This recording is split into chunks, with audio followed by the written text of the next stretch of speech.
Hello बेटा। बेटा आज हम लोग स्टडी करते हैं, अगर डिफरेंट सॉल्यूशन आपको गिवन हो तो किसी कॉलीगेटिव प्रॉपर्टी को उसके इंक्रीजिंग ऑर्डर या डिक्रीजिंग ऑर्डर में कैसे अरेंज करते हैं। Different solutions having different concentration, तो फिर आप कैसे उन सॉल्यूशन को उनके इंक्रीजिंग ऑर्डर या डिक्रीजिंग ऑर्डर में अरेंज कर सकते हैं। तो आइए सबसे पहले मैं आपको एक ट्रिकी फार्मूला बताता हूं, जिस फार्मूले का यूज करके आप कॉलीगेटिव प्रॉपर्टीज को उनके इंक्रीजिंग या उनके डिक्रीजिंग ऑर्डर में अरेंज कर सकते हैं। तो फार्मूला क्या है, पहले फार्मूला बताता हूं आपको मैं। Colligative property is directly proportional to concentration into X factor। ये मैंने रिलेशन बताया, concentration into x factor means in दोनों का जो मल्टीपल या इन दोनों का कंसंट्रेशन और एक्स फैक्टर का जो मल्टीपल होगा, अगर वो ग्रेटर है तो कॉलीगेटिव प्रॉपर्टी की वैल्यू भी ग्रेटर होगी। यहाँ कॉलीगेटिव प्रॉपर्टी क्या क्या हो सकता है, ये हो सकता है एलिवेशन इन बॉइलिंग पॉइंट यानी डेल्टा टी भी हो सकता है। ये क्या हो सकता है, ये डेल्टा टी एफ हो सकता है। ये क्या हो सकता है, ऑस्मोटिक प्रेशर पाई हो सकता है। मींस अगर ये प्रोडक्ट हाई है तो बॉइलिंग पॉइंट में एलिवेशन ग्रेटर होगा, और जब सॉल्यूशन के बॉइलिंग पॉइंट में एलिवेशन हाई होगा तो सॉल्यूशन की बॉइलिंग पॉइंट भी हाई होगी। अब यहाँ ये कंसंट्रेशन है सॉल्यूशन का, मोलैरिटी। एक्स फैक्टर क्या है, what is x factor, x factor, what is x factor. तो एक्स फैक्टर हम कैसे समझेंगे, so values of x factor for non electrolyte solute, non electrolyte solute. X factor की value non electrolyte solute के लिए हम 1 लेंगे, जिसे हम कहते हैं क्वांटा फैक्टर। और अगर इलेक्ट्रोलाइट सॉल्यूट है मीन्स हम कहें for electrolyte solute, for electrolyte solute x factor की वैल्यू कितनी होगी, this x factor is equal to number of ions, number of ions produced by dissociation of one molecule, यानी वो जितने आयंस प्रोड्यूस्ड करता है। जैसे हम आपको यहाँ बता दें, ये ग्लूकोज है C6H12O6, तो इसके लिए एक्स फैक्टर की वैल्यू हम कितना लेंगे, एक्स फैक्टर इक्वल टू 1। जैसे हम कहें सुक्रोज है C12H22O11, तो ये नॉन इलेक्ट्रोलाइट है, इसके लिए हम एक्स फैक्टर की वैल्यू कितना लेंगे, 1। बट अगर हम NaCl लें, ये डिसोसिएट करेगा तो 2 आयंस फॉर्म करेगा, सो एक्स फैक्टर, इसके लिए एक्स फैक्टर की वैल्यू कितना होगी, 2। जैसे हम CaCl2 लेंगे, कितने आयंस देगा, 3, so X factor is equal to 3। हम MgSO4 लें, MgSO4, तो कितने आयंस बनेंगे, 2 ions, Mg2 plus SO4 2 minus, so X factor इसके लिए कितना लोगे, 2 लोगे। ऐसे इलेक्ट्रोलाइट के लिए एक्स फैक्टर की वैल्यू हम लेंगे। अब यहां बताया हमने colligative property is directly proportional to concentration into x factor. अब एक बात और हम बता दें कि अगर हम कहें डेल्टा टीबी ग्रेटर है, तो चूंकि बॉइलिंग पॉइंट एलिवेट करती इंक्रीज करती है तो सोल्यूशन की भी बॉइलिंग पॉइंट हाई होगी। यानी डेल्टा टीबी की वैल्यू अगर हाई होगी so boiling point of solution भी हाई होगा, बॉइलिंग पॉइंट ऑफ सोल्यूशन भी हाई होगा, and this one directly proportional to concentration into x factor. यानी जब बॉइलिंग पॉइंट में एलिवेशन अधिक हो तो सॉल्यूशन की बॉइलिंग पॉइंट भी हाई होगी, और वो कब अधिक होगा, जब कंसंट्रेशन और एक्स फैक्टर का प्रोडक्ट अधिक हो। इसी तरीके से डेल्टा टीएफ, अच्छा delta TF depression in freezing point है, मींस डिक्रीज करता। अब सोचो तुम कि जब डिप्रेशन अधिक हुआ मींस फ्रीजिंग पॉइंट में डिप्रेशन अधिक हुआ, डिक्रीमेंट अधिक हुआ, तो सॉल्यूशन की फ्रीजिंग पॉइंट लेस हो गई। यानी delta TF is inversely proportional to freezing point of solution, और delta TF is directly proportional to concentration into x factor.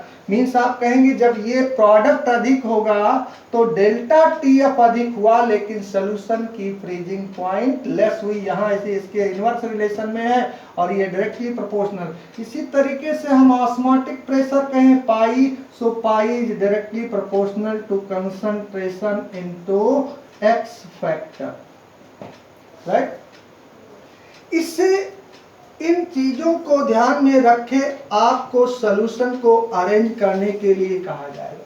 अब मैं पहला क्वेश्चन कहता हूं, जैसे फर्स्ट एग्जांपल हम लोग यहां पे कंसीडर करते हैं, एग्जांपल फर्स्ट, राइट। अब मैंने कहा 1 m ग्लूकोज सॉल्यूशन है, C6H12O6, 1 m मोलैरिटी इसकी 1 m, और मैंने कहा 1 m NaCl सॉल्यूशन है, और मैंने कहा 1 m MgCl2 सॉल्यूशन है। क्या है? MgCl2 solution. ये 3 सॉल्यूशन आपको गिवन है। एक और लिख देते हैं, हम कहेंगे 1 m Na3PO4। अब कहता है कि ये जो सॉल्यूशन है इनको ऑस्मोटिक प्रेशर के इंक्रीजिंग ऑर्डर में अरेंज करो, ऑस्मोटिक प्रेशर के इंक्रीजिंग। तो यहां देखिए सबकी मोलैरिटी क्या है, सेम है। जनरली आप क्या कहते हैं, आप कहते हैं कि जब मोलैरिटी सेम आप कहते हैं कि osmotic pressure is inversely proportional to molar mass of solute. But अगर आपने इस कॉन्सेप्ट से अरेंज किया तो वो इनकरेक्ट हो जाएगा, क्योंकि कुछ इलेक्ट्रोलाइट हैं और कुछ क्या है, नॉन इलेक्ट्रोलाइट। तो आपको सीधे क्या करना है, इन सब के लिए हम क्या फाइंड करेंगे, हम इनके लिए फाइंड करेंगे कंसंट्रेशन इनटू एक्स फैक्टर। क्या फाइंड करेंगे, हम फाइंड करेंगे concentration into x factor. Concentration कितना है इसके लिए 1, एक्स फैक्टर ये नॉन इलेक्ट्रोलाइट है, इसके लिए एक्स फैक्टर कितना हुआ 1, इसकी वैल्यू कितनी आ गई 1 आ गई, दोनों का कारण। ये इलेक्ट्रोलाइट है, इसका कंसंट्रेशन कितना है 1, कितने आयंस फर्निश्ड करेगा NaCl2 आयन, यानी एक्स फैक्टर 2 ले लिया, मल्टीप्लाई कर दिया, ये 2 हो गया। इसका कंसंट्रेशन कितना है 1, आयंस कितने देंगे 2 1 3, सो 1 into 3, सो कितने आयंस हो गए 3 आयंस हो गए। इसका कंसंट्रेशन कितना है, इसका कंसंट्रेशन 1 और ions 3 sodium 1 phosphate, total 4 ions दिया, 4 से मल्टीप्लाई कर दिया, 4 हो गए। अब मैंने आपको बताया कि greater is the product of concentration into x factor means 1.5 factor कह लीजिए आप, जिसके लिए ये वैल्यू हाई होगी उस सॉल्यूशन का ऑस्मोटिक प्रेशर क्या होगा, हाई। तो सबसे अधिक किसके लिए आया, Na3PO4, सबसे लेस किसके लिए आया, 1 m ग्लूकोज के लिए। तो हम अरेंज कर सकते हैं इसको कैसे, हम कह सकते हैं कि 1 m C6H12O6 have very less osmotic pressure, उससे अधिक किसकी, 1 m NaCl, उससे अधिक 1 m CaCl2, उससे अधिक 1 m Na3PO4। और ये आपको मिल गया क्या, ये मिल गया increasing order of osmotic pressure, osmotic pressure.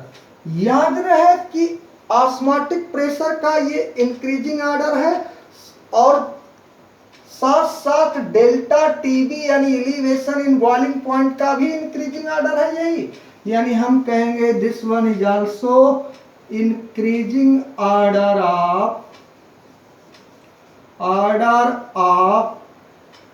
Delta TB और बॉइलिंग पॉइंट ऑफ सॉल्यूशन, क्योंकि जब डेल्टा टीबी अधिक होगा तो सॉल्यूशन की बॉइलिंग पॉइंट भी अधिक होगी। बट अगर हम, ये हुआ increasing order of delta TF, depression in freezing point का इंक्रीजिंग ऑर्डर हुआ, क्योंकि ये प्रोडक्ट इंक्रीज किया तो डेल्टा टीएफ इंक्रीज किया, बट सॉल्यूशन की फ्रीजिंग पॉइंट डिक्रीज की। तो अब सॉल्यूशन की फ्रीजिंग पॉइंट का ऑर्डर क्या हुआ, यानी सबसे लेस किसका हुआ, इसका हो गया, यानी 1 m Na3PO4, इसकी फ्रीजिंग डिप्रेशन सबसे अधिक है तो फ्रीजिंग पॉइंट सबसे लेस है इसकी, then 1 m CaCl2, then 1 m NaCl, then 1 m glucose. ये क्या आया आपका, ये आया increasing order of freezing point of solution, freezing point of solution. तो इस तरीके से आपने देखा कि मैंने कंसंट्रेशन इनटू एक्स फैक्टर को फाइंड करके मैंने सॉल्यूशन को ऑस्मोटिक प्रेशर के ऑर्डर में अरेंज कर दिया, डेल्टा टीवी के इंक्रीजिंग ऑर्डर में अरेंज कर दिया, बॉइलिंग पॉइंट ऑफ सॉल्यूशन के इंक्रीजिंग ऑर्डर में अरेंज कर दिया, फ्रीजिंग पॉइंट के इंक्रीजिंग ऑर्डर में अरेंज कर दिया। ठीक है, अब हम लोग नेक्स्ट एग्जांपल लेते हैं इसके बाद। ठीक है बेटा, अब बेटा हम लोग नेक्स्ट एग्जांपल देखते हैं। नेक्स्ट एग्जांपल हम लोग लेते हैं,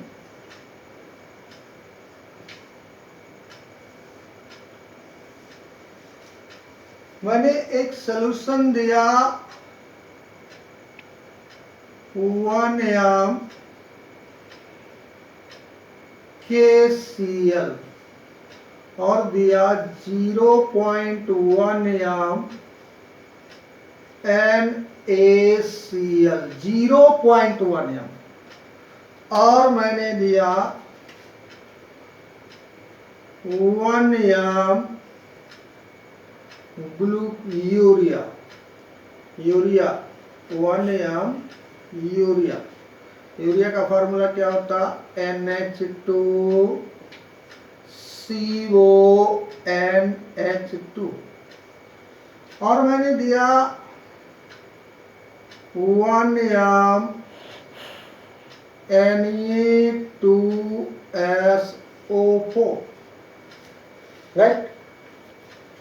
और फिर मैंने दिया 1M K3FeCN6, ये कॉम्प्लेक्स कंपाउंड है। अब इनको मैंने कहा अरेंज करिए, किसमें अरेंज करिए, increasing order of osmotic pressure. याद रखिए यहां मोलैरिटी चेंज है, ये कंपलसरी नहीं है कि जितने सॉल्यूशन हो उनकी मोलैरिटी सेम हो, ये कंपलसरी नहीं है, चेंज हो सकती है मोलैरिटी। तो मैंने सबसे पहले क्या फाइंड किया, मैंने फाइंड किया यहां इस सॉल्यूशन के लिए मैंने फाइंड कर दिया क्या, concentration into x factor, concentration into x factor की वैल्यू फाइंड की। इसका कंसंट्रेशन है 1, एक्स फैक्टर इलेक्ट्रोलाइट है KCl, कितने आयंस फर्निश्ड करेगा, 2 आयंस फर्निश्ड करेगा। So 1 into 2 this is equal to 2। ये भी इलेक्ट्रोलाइट है, इसका कंसंट्रेशन कितना है 0.1 m multiplied by x factor, कितने आयंस फर्निश कर रहा है 2, तो इसको भी 2 से मल्टीप्लाई कर दिया, ये हो गया 0.2। इसका कंसंट्रेशन कितना है 1, ये नॉन इलेक्ट्रोलाइट है, नो आयंस, तो एक्स फैक्टर की value 1, this is equal to 1। इसका कंसंट्रेशन कितना है, इसका कंसंट्रेशन 1, कितने आयंस देगा 2 सोडियम 1 सल्फेट, टोटल 3 आयंस हो गए, तो 1 into 3 this is equal to 3। इसका कंसंट्रेशन कितना है, इसका कंसंट्रेशन 1, आयंस कितने दिया इसने 3 और 1 4 ions, this is equal to 4। ये कैसे डिसोसिएट होता है, यहाँ देखिए ये डिसोसिएट होगा, मैंने बताया था आपको कि जो स्क्वायर ब्रैकेट में है वो डिसोसिएट नहीं करेगा, आउटसाइड स्क्वायर ब्रैकेट जो है वो, तो इसमें से निकलेगा 3K प्लस FeCN होल 6 और इस पूरे पे 3 माइनस हो गया, तो 1 आयन ये हो गया, 3 आयन पोटेशियम हो गया, 3 और 1 4 हो गया। तो आपने देखा मैंने सभी सॉल्यूशन के लिए भले ही कंसंट्रेशन चेंज हो तो क्या, सभी सॉल्यूशंस के लिए कंसंट्रेशन इनटू एक्स फैक्टर का प्रोडक्ट निकाला। अब इसके हेल्प से हम अरेंज कर सकते हैं, क्या अरेंज कर सकते हैं, फर्स्ट हम लिख सकते हैं increasing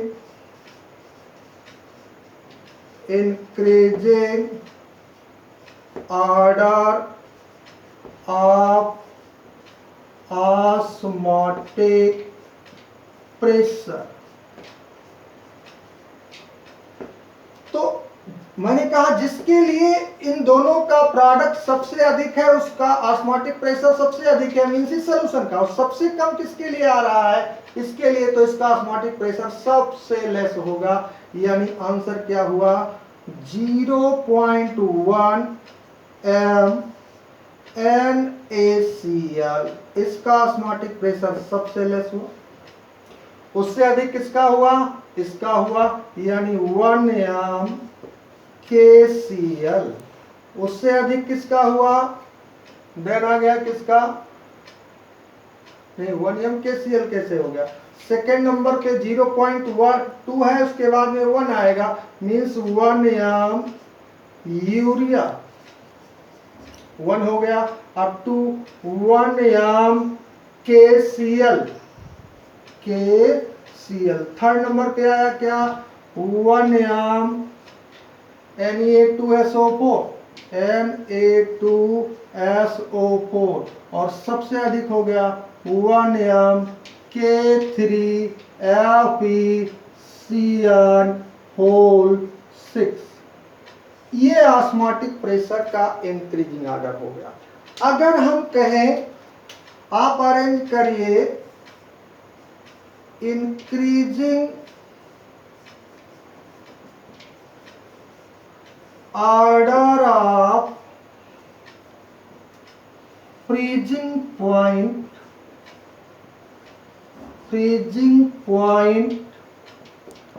of solution point should be noted, not depression in freezing point. Freezing point of solution, मैंने आपको बताया है कि जब depression in freezing point increase करेगा तो सोल्यूशन की फ्रीजिंग पॉइंट डिक्रीज करेगी, और डिप्रेशन सबसे अधिक इसमें है तो इस सोल्यूशन की फ्रीजिंग पॉइंट सबसे लेस होगी। यानी इसका ऑर्डर हो गया क्या, इसका ऑर्डर हो गया 1m K3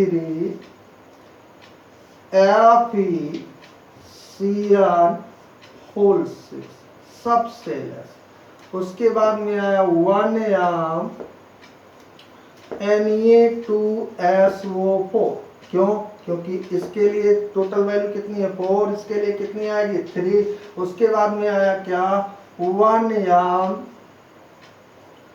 KCl, उसके बाद में किसका आया 1m यूरिया। अब ये देखिए डिसोसिएट नहीं कर रहा है, 1m ये है 1m ये है। यहाँ पे देखिए इसका कंसंट्रेशन चेंज है, यहाँ NaCl क्या है Na, यूरिया के बाद में आएगा क्या, यूरिया हो गया। उसके बाद में इसके लिए वैल्यू 4, इसके लिए कितनी 3, KCl के लिए वैल्यू कितनी है 2, यूरिया के लिए 1, और सबसे अधिक हुआ 0.1m NaCl, ये वैल्यू हो गई। लेकिन अगर हम कहें कि increasing order of boiling point of solution, boiling point of solution, अभी हमने बताया कि जब डेल्टा टीवी इंक्रीज करेगा तो सॉल्यूशन की बॉइलिंग पॉइंट इंक्रीज करेगी। तो जस्ट रिवर्स ऑर्डर हो गया, यही आपका ऑर्डर हो गया यहाँ पे क्या कि सबसे लेस 0.1m NaCl की बॉइलिंग पॉइंट, और उसके बाद 1m यूरिया,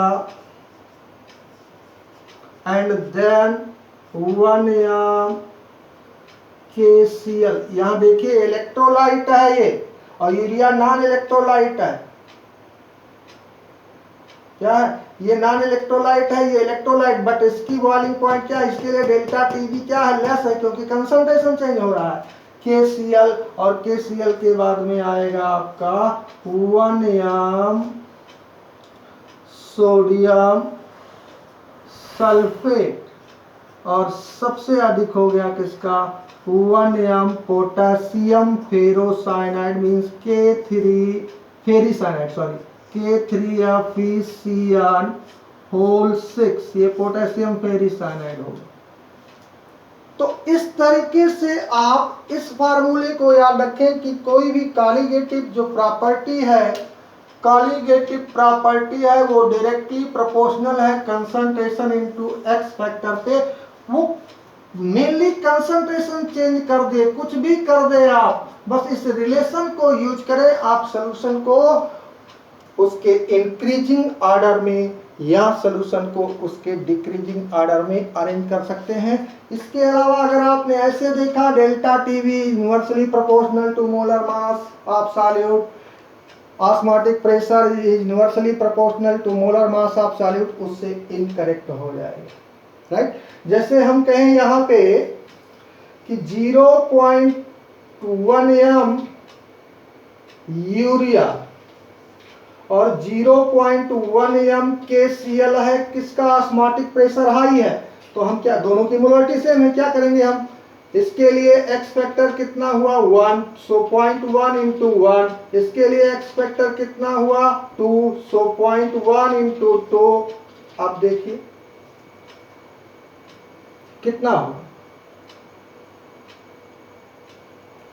कितना हो गया, इसके ये कितना आया, ये आया 0.1, ये कितना आया 0.2, तो इसका ये डबल हुआ नहीं हुआ, डबल हुआ। इसका मतलब इस सॉल्यूशन के ऑस्मोटिक प्रेशर से इस सॉल्यूशन का ऑस्मोटिक प्रेशर क्या हो गया, नियरली डबल हो गया। क्यों डबल हो गया? क्योंकि इलेक्ट्रोलाइट वैसे पता चल रहा है नंबर ऑफ पार्टिकल्स में इंक्रीज करेंगे ये डिसोसिएट करेगा, और पार्टिकल इंक्रीज करने पे कॉलीगेटिव प्रॉपर्टी की वैल्यू क्या करती है? इंक्रीज करती है। बट आप ऐसे फाइंड करके तब आप उसको अरेंज करेंगे। ठीक है बेटा, अब नेक्स्ट लेक्चर में हम लोग पढ़ते हैं वांट हाफ फैक्टर से रिलेटेड कॉलीगेटिव प्रॉपर्टीज का कैलकुलेशन।